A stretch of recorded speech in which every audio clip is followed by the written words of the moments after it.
Dear students और प्यारे दर्शकों, मेरे इस वीडियो लेक्चर में मैं आप सभी का स्वागत करता हूं। आज हम व्यक्ति और समाज पर चर्चा करेंगे। इस विषय के अंतर्गत हम व्यक्ति और समाज से अभिप्राय, दोनों के संबंध प्रदर्शित करने वाले प्रमुख सिद्धांत, व्यक्ति और समाज के मध्य संबंध प्रदर्शित करने के दो प्रमुख आयाम, जिसमें व्यक्ति का समाज पर प्रभाव और समाज का व्यक्ति पर प्रभाव, और व्यक्ति और समाज एक दूसरे के पूरक रूप में किस प्रकार हैं, वह समझने का प्रयास करेंगे। प्रसिद्ध विचारक अरस्तु ने मनुष्य को सामाजिक प्राणी कहा है, अर्थात मनुष्य समाज से पृथक नहीं रह सकता। मैकायर एवं पेज के अनुसार भी मानव प्रकृति का निर्माण केवल समाज में ही संभव हो सकता है। समाज शास्त्र में व्यक्ति का अभिप्राय केवल भौतिक शरीर से न होकर के अपनी सामाजिक विशेषताओं और व्यक्तित्व को धारण किए हुए मानव से होता है। मार्टिन प्रिंस के अनुसार व्यक्ति का व्यक्तित्व ही उस व्यक्ति के व्यक्ति होने की संभावना को दर्शाता है। वहीं दूसरी ओर समाज दो या दो से अधिक व्यक्तियों का ऐसा समूह है जो अंतःक्रिया द्वारा एक दूसरे से संबंधित होते हैं। मैकावर एवं पेज के अनुसार समाज सामाजिक संबंधों का जाल है। अब हम व्यक्ति और समाज का संबंध प्रदर्शित करने वाले सिद्धांतों की चर्चा करेंगे, जिसमें दो प्रमुख सिद्धांत है। पहला है सामाजिक समझौते का सिद्धांत, जिसमें व्यक्ति को प्राथमिक और समाज को गौण माना जाता है। द्वितीय सिद्धांत है सावयव का सिद्धांत, जिसमें समाज को प्राथमिक और व्यक्ति को गौण माना जाता है। इसमें समाज की तुलना पूरे मानव शरीर से की जाती है। सामाजिक समझौते के सिद्धांत का प्रतिपादन हॉब्स, लॉक तथा रूसो ने किया था। उनका मानना है कि व्यक्ति ने ही समाज की आवश्यकता की पूर्ति के लिए जानबूझकर समाज की स्थापना की है। प्रारंभ में मनुष्य प्रारंभिक प्राकृतिक अवस्था में रहता था। उस पर किसी भी प्रकार का कोई दबाव या नियंत्रण नहीं था, किंतु जैसे जैसे जनसंख्या का दबाव बढ़ता गया, विवाद और संघर्ष बढ़ने लगे, और इसी के कारण उन्होंने सोच समझ करके जानबूझकर समाज की स्थापना की, ताकि समझौते के तहत समाज का अस्तित्व बना रहे। दूसरा प्रमुख सिद्धांत है सावयव का सिद्धांत।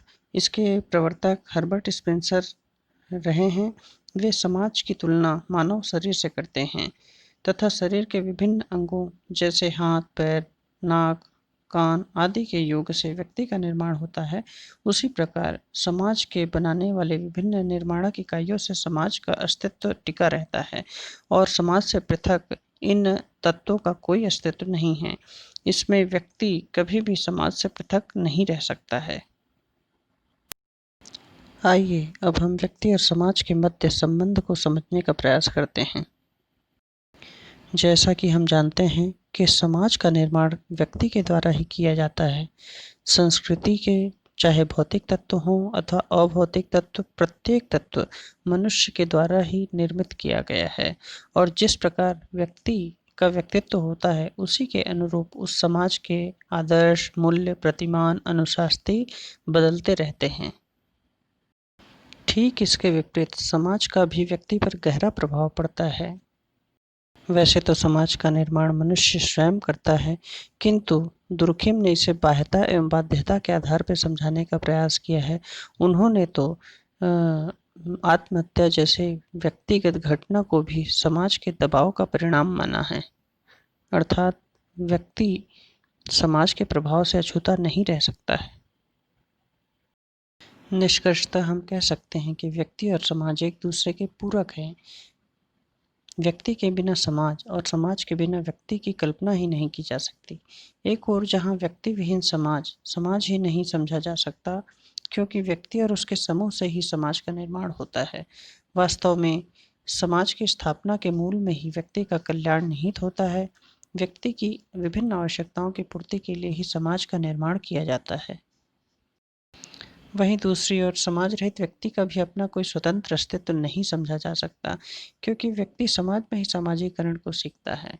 समाज के रीति रिवाज, परंपराएं, संस्कृतियों को वह अपनाता है तथा संपूर्ण समाज के कल्याणकारी नैतिकता, मूल्यों, आचरण, रीति रिवाज सहित भौतिक एवं अभौतिक संस्कृति का साक्षात्कार भी व्यक्ति को समाज में रहकर ही होता है। इस वीडियो लेक्चर को बनाने के लिए लिए गए संदर्भ और स्रोत निम्नानुसार हैं। इस वीडियो को बनाने का उद्देश्य ज्ञान का प्रचार प्रसार एवं विद्यार्थियों का सहयोग करना है। मेरा उद्देश्य किसी भी प्रकार का व्यापारिक एवं वाणिज्यिक लाभ कमाना नहीं है। आप सभी का इस वीडियो लेक्चर को देखने के लिए बहुत बहुत धन्यवाद एवं आभार।